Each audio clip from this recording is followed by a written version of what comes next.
कोटि समप्रभ निर्विघ्नं कुरु मे देव सर्वकार्येषु सर्वदा।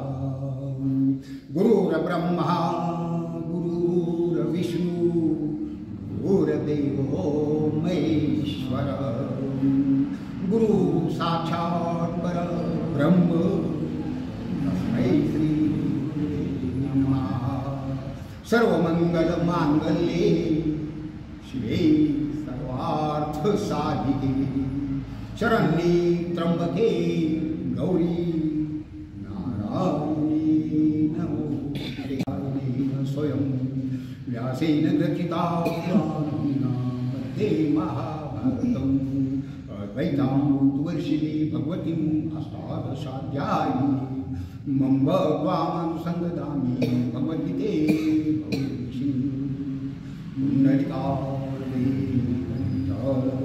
श्री ज्ञानदेव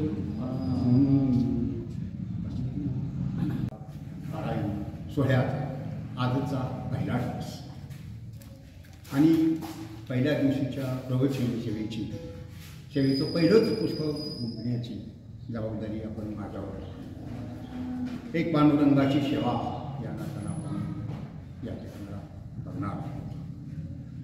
तर आजच्या ह्या प्रवचन म्हणलं की आधी कंटाळावाना वाटलं। आता लोकसंख्या किती हजर असते ते तुम्हाला माहितीच नाही काय ते तासभर बसायचं आणि कंटाळवाना विषय ऐकायचा असं होतं। परंतु प्रवचन हे शेवटची पातळी असते अध्यात्माची की त्याच्यापुढं काहीच आणि म्हणून प्रवचन ऐकून ते हृदयात उतरून समजावून घेणं हे अतिशय महत्त्वाचं आहे। तर इतकं बोलल्यानंतर आता आजच्या प्रवचन सेवेला आपण सुरुवात करू। आजच्या आपल्या प्रवचन सेवेसाठी या श्रीमद्गीता ज्ञानेश्वरीच्या 9व्या अध्यायातील ही ओवी निवडली आहे। तैसा हृदयामध्ये मी रामू असता सर्व सुखाचा आरामू के भ्रांताशी कामू विषयांवरी। ज्या ठिकाणी सर्व सुखाने सुद्धा आराम करा असा राम म्हणजेच आत्मा मी हृदयामध्ये असताना भ्रांत जीवन कामना कशाची असती विषय वेगवेगळ्या प्रकारचे सुखभोग घेण्याची कामना असते असा ह्या ओवीचा अर्थ। आता महाराज ही ओवी ही अतिशय प्रख्यात अशी असून रत्नाच्या कोंदणात करून समोर नित्य घरात लावावी आणि नित्य बघावं नित्य तिचं दर्शन घ्यावं वाचावं तिचा अर्थ जो आहे तो हृदयात उतरून घ्यावा अशा योग्यतेची ही ओवी आहे। किंबहुना अध्यात्माचं सार ह्याच्यामध्ये आहे। ही ओवी प्रगट करण्यासाठी ज्या श्लोकावर महाराजांनी भाष्य केले तो श्लोक असा आहे। अश्रद्धा ध्यानः पुरुषा धर्मशास्त्र परं तप अप्राप्यं मां निवर्तन्ते मृत्यू संसार वर्त्मनि। ह्या आत्मरूप धर्मावर जो श्रद्धा ठेवीत नाही अशी माणसं मला प्राप्त न होता त्या मृत्यू संसारामध्ये म्हणजे जन्म आणि मृत्यूच्या ह्याच्यात सतत फिरत असतात असा या श्लोकाचा अर्थ। आता जी ओवी आपण प्रवचन सेवेसाठी घेतली त्याच्यामध्ये काय म्हणतात बघा। पहिला शब्द त्यांनी मौली वापरला तैसा हृदयामध्ये मी राहू। तैसा म्हणजे कसा तर बघा तैसा म्हणजे त्यांनी 5-7 उदाहरणं दिली आणि इतकी छान उदाहरणं दिली की काय विचार बघा। त्या ह्या ओवीवर श्लोकावर बोलताना महाराजांनी पहिलीच ओवी लिहिलेली आहे। पाहे पा दूध पवित्र आणि गोड पासी तोचेच्या पदरा आड परी ते अभेरुनी गोचिड अशुद्ध काय न सेविती. तैसा याचं विलग कशा प्रकारे याचं हे करीत असताना माऊलीने पहिल्याच गोष्टीमध्ये काय म्हणलं बघा. दूध कसं असतं पवित्र आणि गोड असतं आणि ते कुठं असतं गायच्या कासेमध्ये असतं, नशेमध्ये असतं, गायच्या कासेच्या नशेमध्ये असतं. पण त्याच ठिकाणाला जे गोचीर कासेला चिपकून बसलेलं असतं ते दूध पेत किंवा ती पेण्याची त्याची बुद्धी होत नाही. तर त्याला भ्रांत कशाची असती, काय प्यायची त्याची इच्छा असती, तर रक्त प्यायची इच्छा असते. अशुद्ध हा शब्द त्यांनी वापरलेला आहे. तिकडं पवित्र दूध आहे आणि तिकडं अशुद्ध रक्त ही पेण्याची सवय त्या गोचिडाला असते. आता याचं कारण काय असावं, का असं त्या गोचिडाला किंवा तर त्याची बुद्धी जी आहे ती भान की या ठिकाणाला अगदी नजीक दूध आहे हे त्याच्या भ्रांत बुद्धीमुळे किंवा त्याला रक्ताची गोडी असल्यामुळे कळत. म्हणून तो अशुद्ध म्हणजे रक्ताचं सेवन करत असतं गोचिड, परंतु दुधानं त्याची वासना.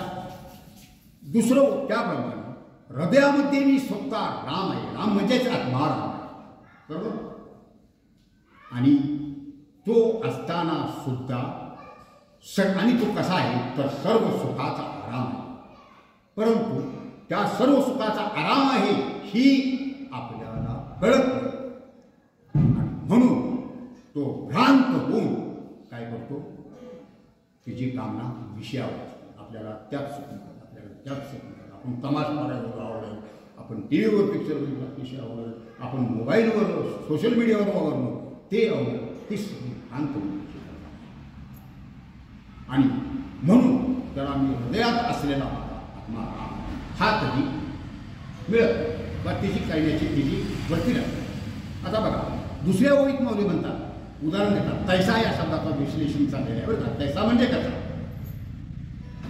का कमलकंदा आणि दर्दरू नांदरूप एकेची घरी परी परागू सेनेचे भ्रमरी येरा चिपळूणचे उरे. कमळाचा कांदा आणि बेड ह्यांची नानू एकाच. कमळ काय कुठं रस्त्यावर बरोबर, कमळ नेहमी चिखलातच असतात, बरोबर. म्हणजे तयार असणार, तयार चिखल असणार, त्याच्यातच तिची मुळं असतात. आणि त्या कमल कंदाची आणि बेडकाची नानू एकाच घरी. बेडूक तळावर असतो, कमलकंद पाण्याच्या वर असतो. तर कमलकंदामध्ये जो पराग आहे, सुगंध आहे, त्याचं सेवन कोण करतो, भ्रमर. याने की कोण, गंगा, हे तो भ्रमर करतो. परंतु येरा चिकूनची होती आणि दुसरा नंबर चिकून बोलतो.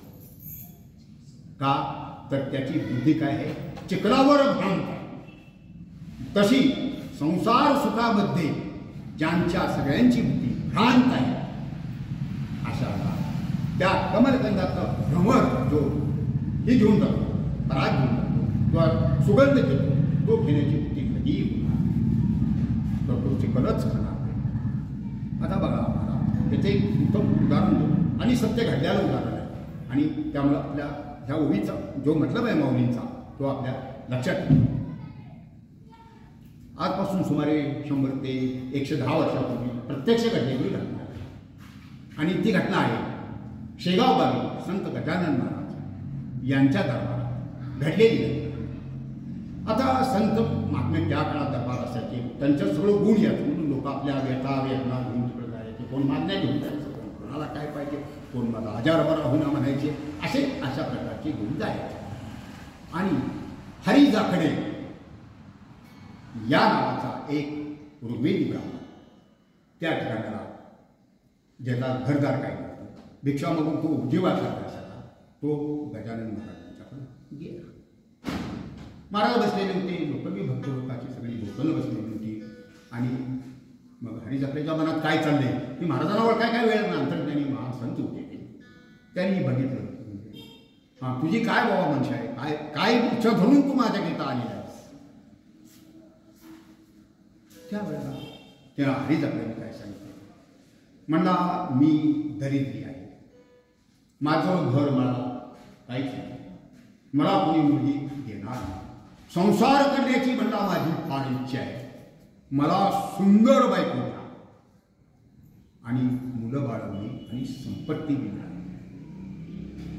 गजानन महाराजांनी ते आहे आणि त्याला काहीतरी तुच्छकर दर्शक अशी क्रिया केली आणि म्हणजे माझ्या दरबारात माझ्याकडे मागून काय या ठिकाणाला येऊन संसार दुःखातून सुटका व्हावी म्हणून लोक माझी प्रार्थना करतात, म्हणून लोक भक्ती करतायत, ही मागणी माझ्याकडे मागतायत आणि तू संसाराची मागणी मागितली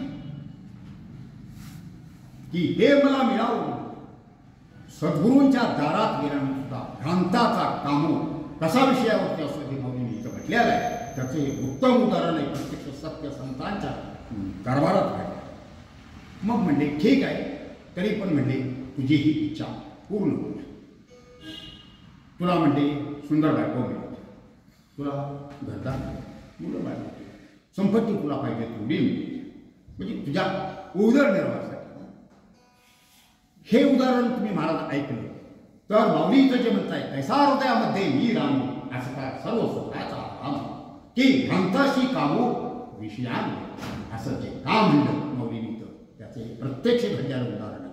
आता बघा, सद्गुरूंच्या दरबारात मला ह्या संसाराच्या जंजाळातून मला सोडवा आणि मला सुखाच्या राज्यात परमेश्वरा अशी त्यानं मागणी करायला हवी होती का हरिदासांनी, परंतु त्यानं तसं केलं नाही.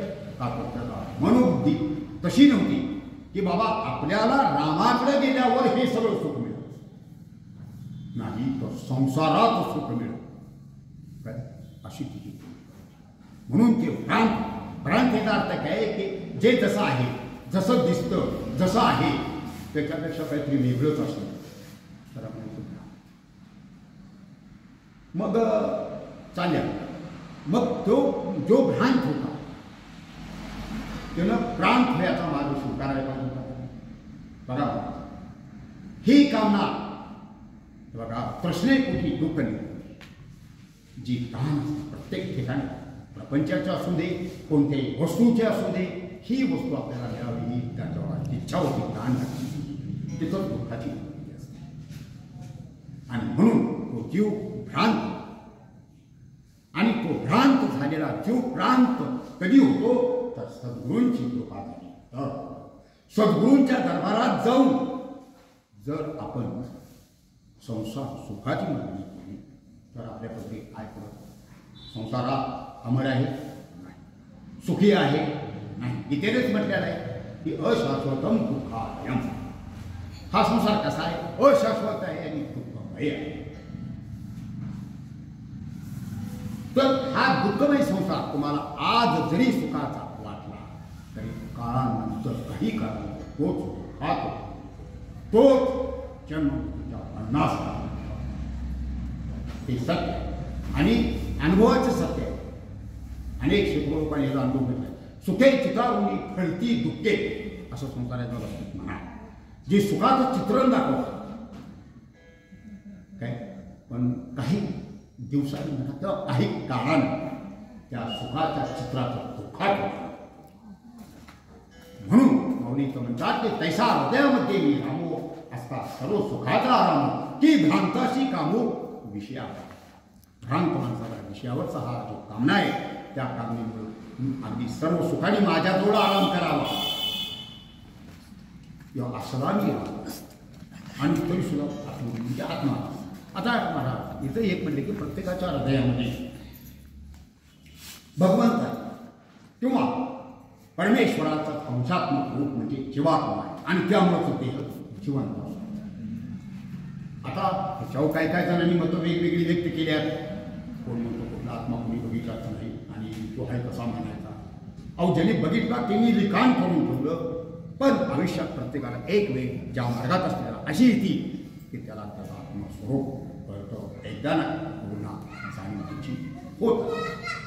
जो अंशात्मा परमात्मा कसा आहे विश्वव्यापी आणि त्याचा अंश जो आहे तो प्रत्येकाच्या हृदयात आहे आणि म्हणूनच त्या अंशात्मकाला जीवात्मा जीवाच्या आत्मा म्हणून जीवात्मा म्हणायचा नाही तसा तो आत्माच आहे काय पण जीवाच्या आत आहे बंधनात हा प्रकृतीच्या आत आहे म्हणून त्याला आपण जीवात्मा म्हणायचं आणि तो परमेश्वराशी नित्य जोडतो विश्व आपण परमात्म्याला जोडलेला असतो म्हणजे ज्याला आपण अगदी वैज्ञानिक भाषेत जर बोलायचं म्हणलं अलीकडच्या तर ज्याला सुपर कॅम्प्युटर म्हणावं असा कॅम्प्युटर त्या सुपर की ज्याच्यात अतिसूक्ष्म अशा सगळ्या नोंदी त्याच्यामध्ये होत असतात आणि म्हणून केलेल्या जी सिद्धांत सांगितलं जसं तू कर्म करशील तशी तुला फळं ह्या जन्मात नाही नक्की मग पुनर्जन्म आहे कशावर वगैरे अशा अनेक असतात त्यात आपण म्हणाला आता आजच्या प्रवचनामध्ये तरी काय आजच्या प्रवचनामध्ये तर काय शरीराच कारण आहे तर आपला प्रतिपाद्य विषय काय आहे की हृदयात असलेला आत्मा राम त्याचं दर्शन करून सुख आनंद आणि आनंदच भोगण्यासाठी त्यातून स्वप्न हे बघण्याऐवजी बाह्य सुखातून आपल्याला काहीतरी प्राप्त होते शेकडो लक्ष भान ज्याला आत्मसुखाचा आनंद घेतला काय तर आपण बाह्य सुखात कधीही म्हणतो म्हणून एका ठिकाणानं म्हणले ज्ञानेश्वरीमध्ये की गुरूंचं एकच अक्षर कानात पडलं तर प्रपंचाचं ज्ञान तात्काळ होतं पण तो गुरु त्या योग्य सांगायचे बरं नाहीतर मंत्र तंत्र उपदेष्टी गुरु आहे तर घरोघरी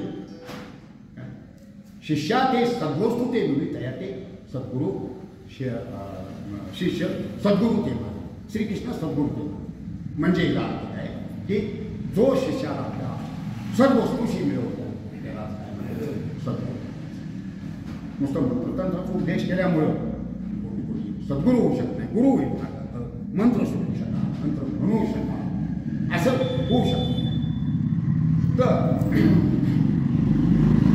आता या ठिकाणाला बघा ते तिसऱ्या ओळीमध्ये तैसा या शब्दाचा कशा प्रकारे आपण पाहिला तिसऱ्या ओळीमध्ये म्हणतात नात्री निदयवाच्या परिवरी लोह्या रुतल्या ती सहस्रवरी ही तेथे बैसुली उपवासू करी ही दरिद्री जे आता इथे बघा की घरात इथं आहे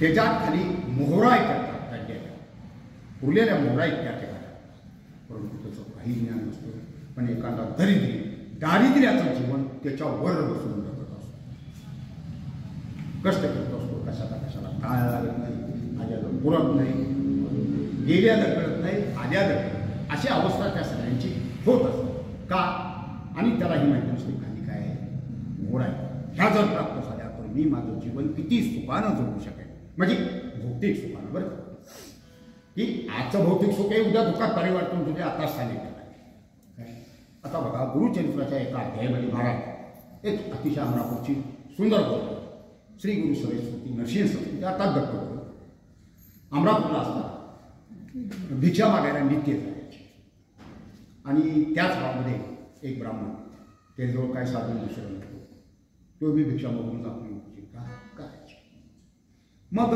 त्यांच्या दारामध्ये घोड्याचा वेळ आता आपण बाहेर आल्याकडे लावलेलं असतेच काय काही तसाही तो घोड्याचा वेळ ज्यावेळेला कुठंच काय भिक्षा मिळायची नाही त्यावेळेला त्या वेळाच्या शेंगा करायचा त्या उठून आपल्या कुटुंबाबरोबर सगळ्या खायचा आणि आपल्या उदरनिर्वाह ते करायचं असं त्यांचं चाललं मग एक दिवस असं दिवस जायचा एक दिवस श्री गुरु तेजाजी भिक्षा मागण्याकरता आले अमरापूर आपल्यापासून जवळ नरसोबाडीच्या जवळ मग आल्यावर त्यांनी भिक्षा मागितली भिक्षा घातली आणि जाताना त्यांनी काय केलं त्याला महाराज तो जे गेल अगदी दारभर पसरला होता भरपूर शेजाला काढलेला होता तू गेलच महाराज कापून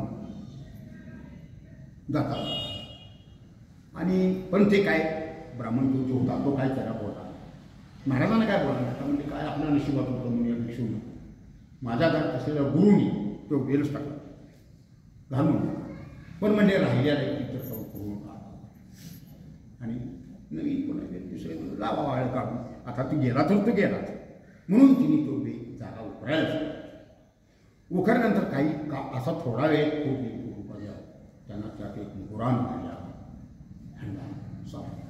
खाली जाऊन की जेजाव त्याने ही वेल लावला तिन तो काढला आहे तर त्या सोन्याचा मुलगा गुरुनी ही कृती का केली ते त्यांच्या लक्षात आलं आणि त्या मुलाच्या प्रमाणाचं भौतिक जीवन पुढं सुखी झालं. हिथं उदाहरण की त्याच्या दारात तो सोन्याचा मोहऱ्या त्याच्याच पूर्वजाने ठेवलेला होता तो त्याला माहिती होती आणि ती माहिती कुणामुळे मिळाली तर गुरूंच्या बरोबर. तसं हृदयात असलेल्या आत्मारामाची माहिती आपल्याला कुणाकडून मिळणार तर सद्गुरूंच्या कडून. म्हणून मगाशी जी म्हटलं की एकाच अक्षर बोलला गुरु सद्गुरूंनी कानात बोलला बरोबर प्रपंचाचं ज्ञान एका क्षणात नसतं होतं आणि लक्ष परमेश्वर. कारण आजची जी परिस्थिती आहे त्या जगात पुढच्या क्षणी इथं सुखाची काही शाश्वती नाही. जे आज सुखमय वाटतं ते काही वेळानं दुःखमय. आज मुलगा झाल्याचा आनंद वाटतो तोच मुलगा मोठा झाला तो गोष्ट बोलून आपल्याला त्याच मुलग्यानं काहीतरी आपल्या विरुद्ध कृत्य केली की आपण करतो करता बी काय येत नाही करता बी काय येत नाही. दुःख सहन करण्याशिवाय दुसरं काही नाही. ही या संसाराची फेरी आहे. म्हणून महाराजांनी काय म्हटलं इथं की अशा पद्धतीनं लोहया म्हणजे मोहरा सोन्याच्या मोहरा लपले पण तिथं बसून धरी धरी चपतो जीवन. जसं की आता गुरु महाराजांच्या ह्याच्यामध्ये तैसा हृदयामध्ये तसा मी हृदयात राम आहे. परंतु भ्रांत लोकांना संसार कामनेमुळं माझ्याकडे बघायला सोडलं.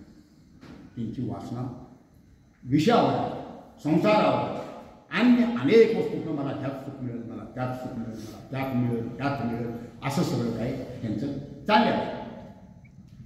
म्हणून आता पुढं बघा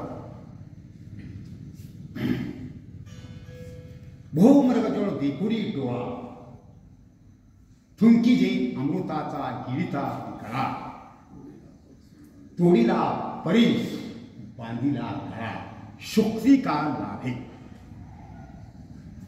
आता मृगजळ म्हणजे काय जवळजवळ सगळ्यांना माहिती आहे. आता मोकळं जर रान असेल कुठं भर उन्हाळ्याचे दिवस आहे आणि रखरख त्याला उन्हाळी दूर दूरपर्यंत मोकळं राहतं तर त्या रानामध्ये त्या उन्हात पाण्याचा फास असल्याच्या झळा निर्माण होतात. त्याला म्हणायचं मृगजळ. ॲक्च्युली पाणी असतं का ते नाही पाणी आहे असं वाटतं परंतु मृगजळ त्याला काम नाही तर त्या हरणासनी ते पाणी आहे असं आणि त्याच्या मागून ते जीवाच्या आकांतानं धावतात आणि कुठंतरी पाय मोडून पडून कहाणीने व्याकुळ होऊन असलेल्या अवस्थेमध्ये ते मृत्यू त्याला म्हणून मृगजळ असलं बहुतेक मृगजळ सगळं पडून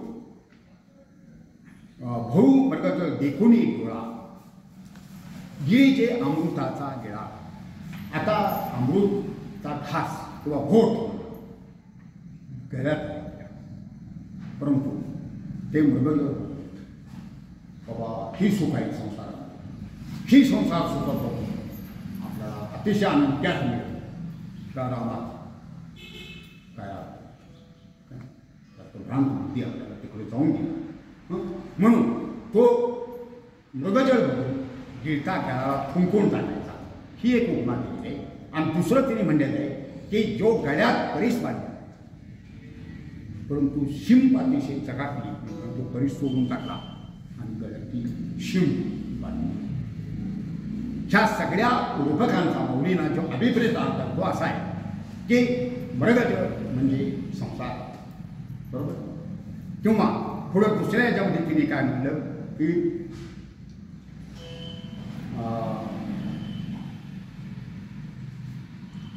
अमृताचा घोट हा काय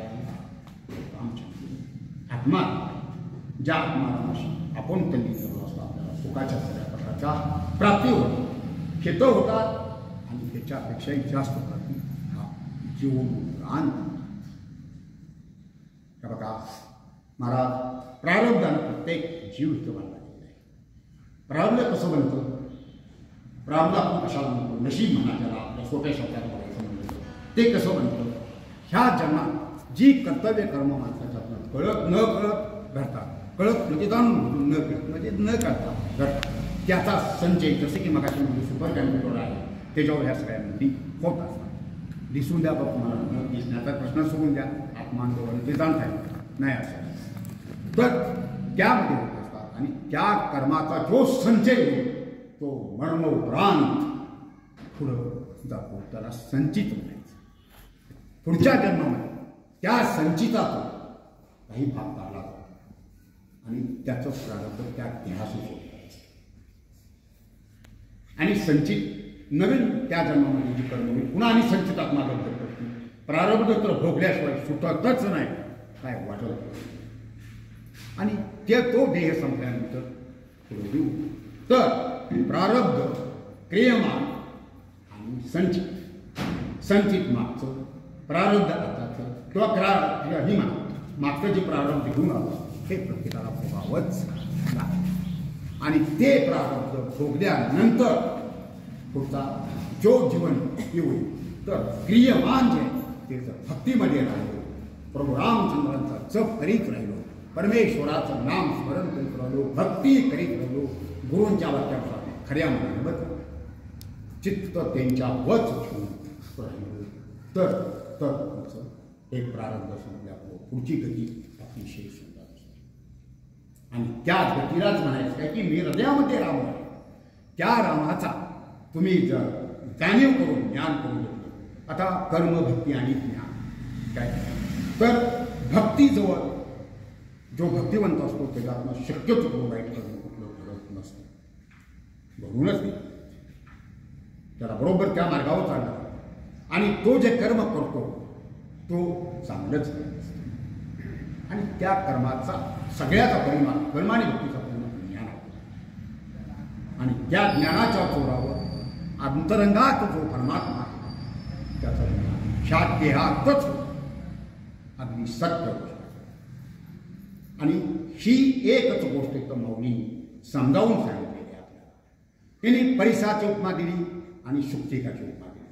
शुक्तिका म्हणजे शिंपी म्हणजे संसार, शिंपडा म्हणजे शिंपडा. त्या शिंपड्याला संसाराची उपमा दिली आहे आणि परीस मात्र तयार आहे पण तो परीस सोडून टाकून शिंपडा अतिशय चकाकतो ना. परीस हा सर्व सुखाचा असतो, सर्व काही सोन्या एखाद्या लोखंडाचं सोनं करण्याचं सामर्थ्य असणाऱ्या एका दगडाला परीस म्हटलं जातं. तसं ह्या जीवाचं सोनं करणारा जो आत्मा राम आहे त्या आत्मा विसरून तिने काय केलं, शिंपीला. आता बघा तुम्हाला नवनाथ ग्रंथ अनेक जणांनी तो वाचला असेल. त्याचं एक उत्तम उदाहरण नवनाथ ग्रंथामध्ये भर्तरी राजा किंवा भर्तरीनाथ यांचं आणि पिंगला नावाच्या त्यांच्या पट्टर असं एक उदाहरण त्या ग्रंथामध्ये आहे. अवंती नगरीचा राजा थोडक्यात सांगतो. अवंती नगरीचा राजा भर्तरी हा त्याची पट्टर आहे आणि तिचं नाव होतं पिंगल. अतिशय सुंदर, दोघांचं एकमेकावर आतोनात प्रेम आणि असंच एक दिवस बोलत बसला असताना थट्टीच्या स्वरात भर्तरीनाथ म्हणले, भर्तरी राजा म्हणले मला नाथ नंतर झाले ते म्हणले की जर समजा मी तुझ्या अगोदर गेलो तर तू काय करशील? काय केलं स्वरात आपल्या राजवाड्यात बसला असताना तर तिने तात्काळ उत्तर दिलं की मी तुमच्याबरोबर मृत्यू, मी सुद्धा काही जगात राहणार नाही.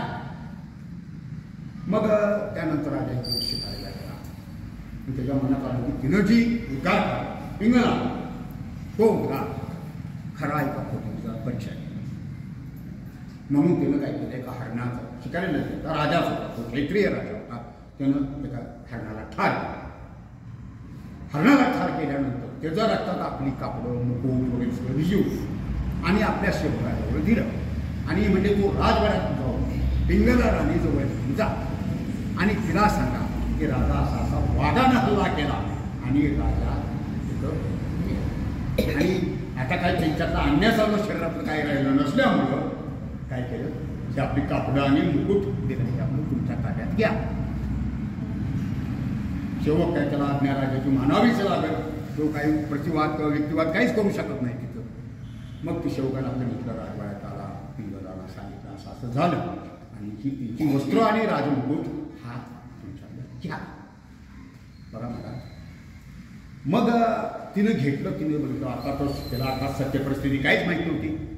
हल्लो कल्लोड सगळ्या राजवाडा फुटला आणि तिचा पण शोकाला हे झाले. थोड्या वेळानंतर सावरून म्हटलं, सेवकांना बोलवलं आणि म्हणली माझी चित्ता, हे परत त्यांचं प्रेतसुद्धा इथं परत येऊ शकलं नाही काय, तर माझी चित्ता म्हणजे स्मशानात राजा, मी माझा देह अर्पण करून टाकला. मग सेवकांनी आज्ञा मानली. मग बऱ्याच लोकांनी तिला विनवलं, बाबा आता राजा गेला, तुम्ही तरी माऊली रूपानं आम्हाला राहावा. पण ती काय तिने मांडलं नाही आणि चित्ता पेटवली स्मशान आणि त्या चित्तीत तुम्ही सहज पावलं का सच्चा अंत करून आणि लोकांनी दुःखाचं उद्गार काढलं. सगळी प्रजा तिथं जमलेली त्या अवंत निवडीची. थोड्या वेळानं अजून आपला सेवक का परत आला नाही ती काय म्हणली बघ सांगायला, म्हणून राजा त्या नगरात मागा भरतात राजा बरं का. आल्यानंतर बघितलं तर असं असं त्याला कळल्याबरोबर म्हणलं हाय हाय म्हणला मी आता कळलं म्हणला माझ्या ह्या हो नको त्या चेष्टेमुळे माझी राणी गेली आणि त्यामुळे मी आता काही ह्या जगात जगणार नाही. तो जनतेने त्यांना विनवलं की महाराज तुम्ही आमचा अन्नदाता, तुम्ही जगलं पाहिजे, त्यात तर आम्हाला चालनास मिळतील. परंतु ती काय ऐकायला तयार नाही. मग लोकांनी कड्यावर कडी म्हणजे एका कड्यातून सुद्धा जो दुसऱ्यात अडकावा, दुसऱ्यातनं सोडला तर तिसऱ्यात, असं करून त्याला थांबिवलं, जरा ओसरून दिला. बरं म्हणला मी जगतो पण मी राजवाड्यात काही येणार नाही, मी ह्या स्मशानातच जिथं तिनं चित्ते दहन करून घेतलं स्वतः तिथंच जगणार आणि तसाच. आणि त्यानं घोष कुठला चालवला माहिती आहे, पिंगला पिंगला पिंगला पिंगला म्हणजे राजा. त्यावेळेला सुद्धा भ्रांत राजाच्या हे लक्षात आलं नाही की इथे ईश्वराच्या नावाचा जप करा. पण ठीक आहे असं वर्ष मुक्रच झाला राजा, काय मिळेल की काय स्मशानातल्या तिथंच राहायचं. हे लोकांनी विनंत्या केल्या प्रजेने की आपण तो काय मागा आला नाही. वर्षे 12 उलटली, त्याचं सगळं शरीर क्रश आणि मग एक दिवस गोरक्षनाथाला वाटलं त्याचा आता उद्धार करा. मग तिने ती कुंभार ते आली तिथं गोसावी रूपातच आणि कुंभारवाड्यात गेल्याने एक बाटली मातीची करून आणि मग इथून रंगून वगैरे चांगली घेऊन स्मशानात आला. आणि तो भरतारी आपल्याकडे बघतोय असं बघून पडला ठार गोरक्षनाथ महाराज पडले आणि पडल्याबरोबर ती बाटली फुटली. फुटल्याबरोबर तिने उडबडवायला सुरुवात केली. अरे अरे अरे म्हणजे माझी बाटली फुटली, तेवढी माझी चांगली बाटली होती, अमुक होतं तमुक होतं, आक्रोशन आक्रोश आक्रोशन आक्रोश दंगा सगळा भेवर गाठला. तेव्हा तो पिंगला नावाचा जप करीत बसलेला भरतारी तो जरा चकित झाला, त्यानं आपला जप थांबवला. काय न केलं लोक आला म्हणजे महाराज काय म्हणजे माझी इतकी चांगली बाटली फुटली आणि आता मला असं म्हणजे काय होत आहे ही म्हणजे बाटली खपरात आणि ती फुटली म्हणून तुम्ही एवढा शोक करताय. अशा म्हणजे लाखो बाटल्या मी तुम्हाला. आता राजाच होता हो बरं म्हणजे मग तर म्हणजे तुम्ही काम केलं काय माझा काय केलं आपलं तिने गोष्ट महाराजांनी विचारलं म्हणजे माझी पिंगला नावाची तिने आपली कथा सांगितली काय झालं आणि म्हणजे 12 वर्ष आज म्हणले माझी बाटली म्हणजे तुम्ही जशी आणून द्या तसा तुमच्या लाखो पिंगला म्हणजे मी आणून काय मला सांगता हे काय शक्य आहे का म्हणजे गेलेला माणूस मेलेला परत आणू शकत नाही कोण. मग बघ बघ दाखवा तुम्हीच आधी दाखवा म्हणजे पिंगला आणून. मग तिने काय लगेच आम्ही नसतं जपलं कारण गोरक्षनाथ महाराज म्हणजे कसली प्रचंड शक्ती ईश्वराचाच अंश आणि ताबडतोब हजारो पिंगला अदृश्य रूपातून दृश्य रूपात त्याच्या समजून आहे. आता म्हणले ह्यातली तुझी नेमकी कोणची पिंगला आहे ती बघ. मग त्यातल्या एका स्त्रीने विचारलं संसाराच्या खानाखुणा विचारल्या. आता असते तेच की खानाखुणा प्रत्येकाला गुप्त असते त्या विचारलं त्याला सगळ्या त्या सांगितल्या पटल्या आणि म्हणजे मग त्या वस्तू तिकडे गेलीस आणि मी कसा झालो त्यावर पिंगलाची त्याला बोलली ते अतिशय महत्त्वपूर्ण आहे. म्हणले महाराज तुम्ही नश्वर संसाराच्या आणि माझा नश्वर जीवाच्या पाठीमागून लागून 12 वर्षे तुम्ही तो वनवास घेतलेला आहे. हेच जर तुम्ही ईश्वराची आराधना केली तर तुम्ही ईश्वर झाला आणि या सगळ्या दुःखातून सुटला असता. अजूनही तुम्ही भ्रांती सोडा बघा महाराज अजूनही भ्रांती सोडा आणि तुम्ही मार्गाकडे जा. गोरक्षनाथ तिथं होतेच म्हणजे तुझी खात्री पटली, मग तुझी काय इच्छा आहे आता? तू म्हणशील तसं होईल. तुला पिंगला घेऊन जर राजवाड्यात राहायचं तर राहू शकतो, आणि तुला मार्गावर जायचं असेल तर माझ्याबरोबर तू येऊ शकतोस. मग म्हणले महाराज, माझी चूक झाली, मला आता कळून चुकलं, आणि मी आता तुमच्याबरोबर येतो. माझी भ्रांती नष्ट झाली की तुम्हीच ईश्वर आहे, ईश्वराजवळ एवढी मोठी शक्ती आहे, असं तो काय वाटेल की घेऊ शकतो.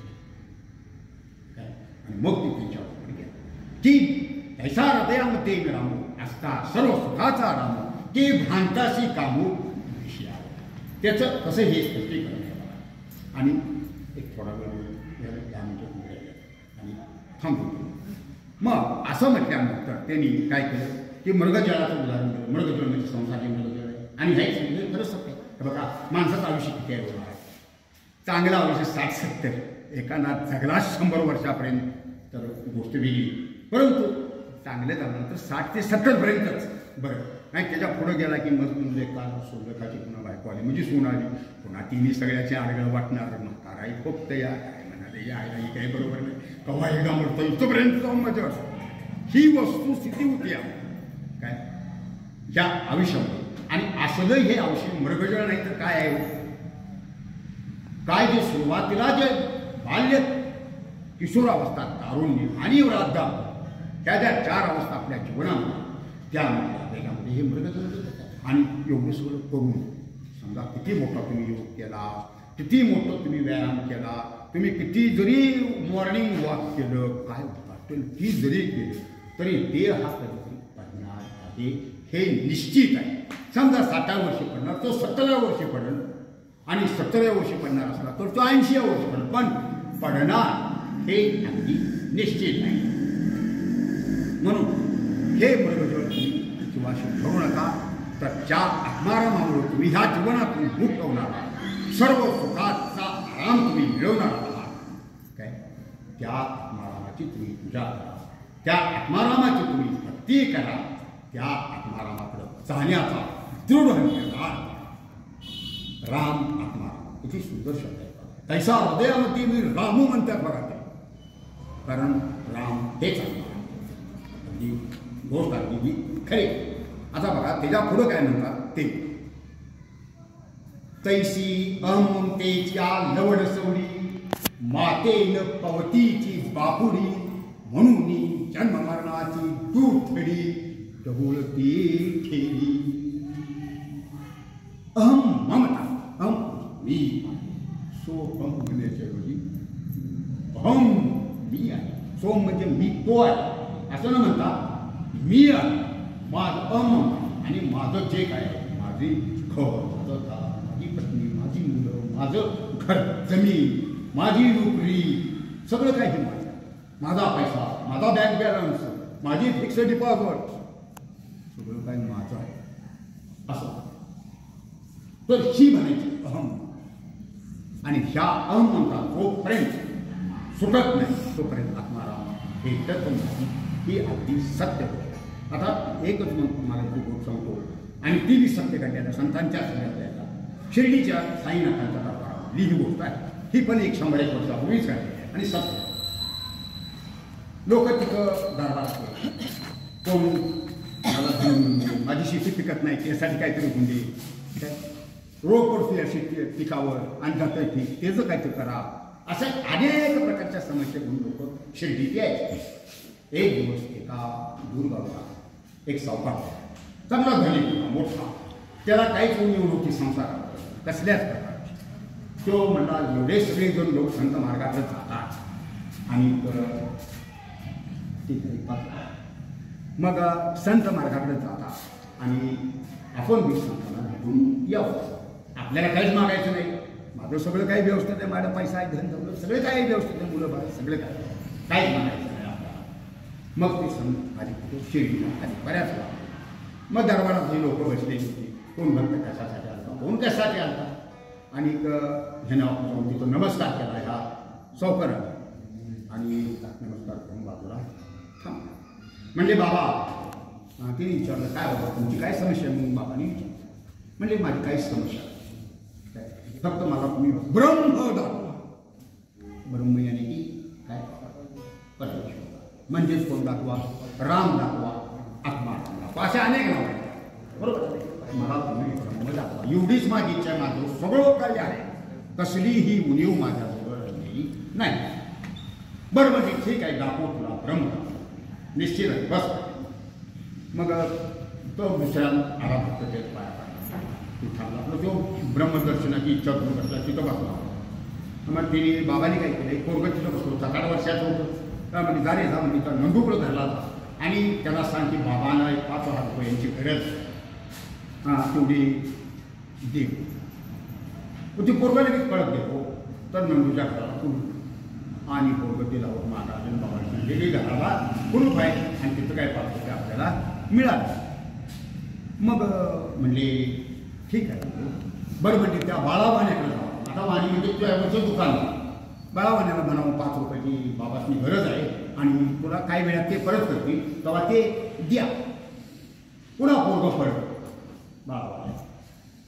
बाळावाण्याकडे घरावं दुकान आणि ती पोरगं मागा. ती माणूस बसलाय बघ सावकार आणि म्हणले ती बिनारी म्हणजे आणि 2 ठिकाणाला गेले. दोन्ही ठिकाणाला कोण आता सांगण्यात म्हणजे मोठ्या अंतर्ज्ञानी सांगत होते आणि त्याला काय माहिती होतं बरोबर तो घरात नाही, त्याच्याच घरात होत्या पोराला पण.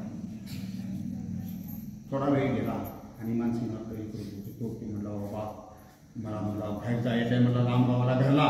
मला म्हणलं तुम्ही काहीतरी सांगा, ब्रह्म दाखवून नव्हतं त्याचं काय. म्हणजे आत्तापर्यंत जे मी तुम्हाला दाखवलं ते ब्रह्म त्यातलं काहीच बोललं कुठं काय. मग तिने सांगितलं मग तो ब्रह्माचा जो काही उद्देश आहे थोडा ब्रह्माप्रमाणे तिने केला आणि सांगितलं म्हणजे तुझ्या खिशामध्ये म्हणजे 250 रुपये आता हे आलेले आहेत. पहिला तुझ्या खिशात 250 रुपये आहे, पण तुला त्याचा लोभ, त्या पैशाची ममता एवढी आहे की त्यातलं 5 रुपये करून बाबासने द्यावं असं तुला वाटलं नाही, परंतु मिळते किंवा न मिळते अशा अपेक्षेने तुम्ही गेलं. मग काढला ती म्हणजे खिशातलं थोडं पैसे काय कारण लोक बघितलं होते सगळे आणि बरोबर 250 रुपये त्याचं गुंडाळ लोकांचं बंडल खूप तो तिला जाऊन साईनाथांच्या म्हणजे मला माझी चूक झाली आणि म्हणजे तोपर्यंत मी आणि माझं अहमता नष्ट होत नाही तोपर्यंत तुला विश्वास भेटणार नाही. ब्रह्म काय म्हणजे असं वाटो तुला उचलून दाखवू सगळं काही तुम्ही जे करणार आहात ते त्या सगळ्या तैसा हृदयामध्ये मी रामू असता सर्व सुखाचा रामू की भ्रांताशी कामू शियांवरी. झाले 1-2 मिनिट मला आणि समारोप करू. आता ह्याच्या मागच्या आणि पुढच्या ज्या ओळ्या त्यांनी विश्लेषणार्थ माऊलींनी सांगितल्या त्याचं फक्त 2च मिनिटाचा प्रयत्न करू. त्यात ते काय म्हणतात, एरवी मी तरी कैसा मुखाप्रती भानू की जैसा काही दिसे न दिसे ऐसा वाणीचा नव्हे. तसा मी परमेश्वर आत्मा कसा आहे तर मुखाचा प्रत्येकाला जिथून बघितला तर आपल्या समोरच सूर्य दिसतो. बघा तुम्ही मी बघू महाराज हे महाराज सूर्य बघितला त्यांच्या मुखासमोर दिसणार, मला मुखासमोर दिसणार, महाराजांनी पाठीमागे दिसला असा होणार नाही. बरोबर. आता काही ठिकाणी आता समजा काही दिसे न दिसे ऐसा वाणीचा नव्हे तर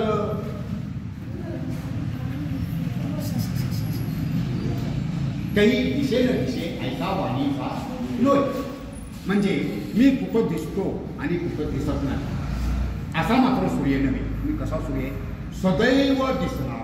बघा मला कधी होत नाही या ओळीमध्ये त्या हृदयामध्ये मी रामच्या आहे. समजा आज भारतामध्ये आता अंधार पडले आहे, आता राहतो तिथं आता सूर्य दिसतील का नाही. अमेरिकेतल्या लोकांना ती सूर्य आता दिसणार. काही वेळा ढग येतात, ढग असतात त्याला दिसत. तसा सूर्य मी नव्हे तर मी कसा काही दिशेने दिसे ऐसा वाणीचा म्हणजे उणीचा नाही. कारण आत्मा हा सदैव तेजस्वी असतो. परमात्मा सदैव तेजस्वी असतो. तो कधी असताना नसतो. सूर्य दिशेने दिसताना सूर्य हजारो आहे ते एक सूर्य फक्त आपला असे या ब्रह्मांडामध्ये हजारो सूर्य. तर अशा रीतीने या प्रवचन शिकेचा आपल्या ही झालं तैसा हृदयामध्ये मी रामू, असता सर्व सुखाचा आरामू, ती भ्रांताशी कामू विषयावरी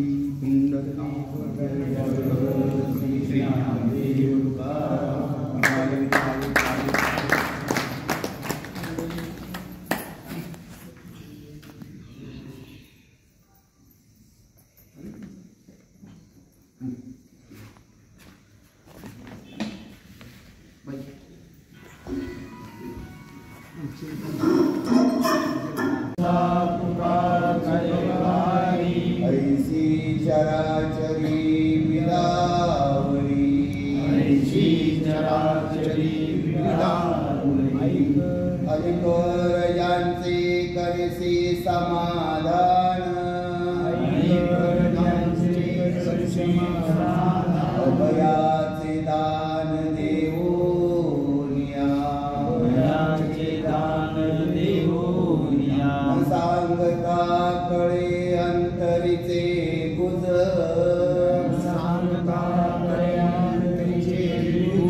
आता तुझिलाज तुझ देवा,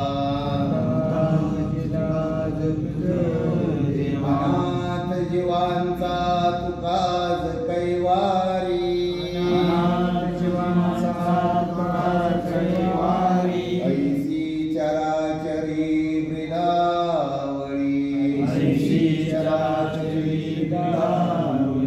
का म्हणे तोची खेळी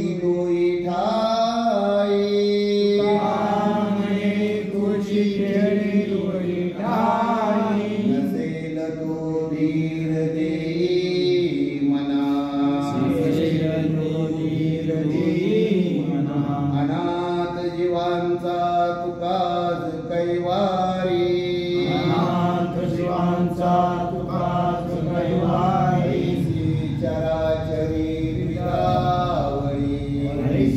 चराचरी विदावरी, कुंडली कवरधारी विठ्ठल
काय करायचं आहे सामान ना सामान एखादी व्यवस्था खाली कुठे होती एखादी व्यवस्था करायची सामान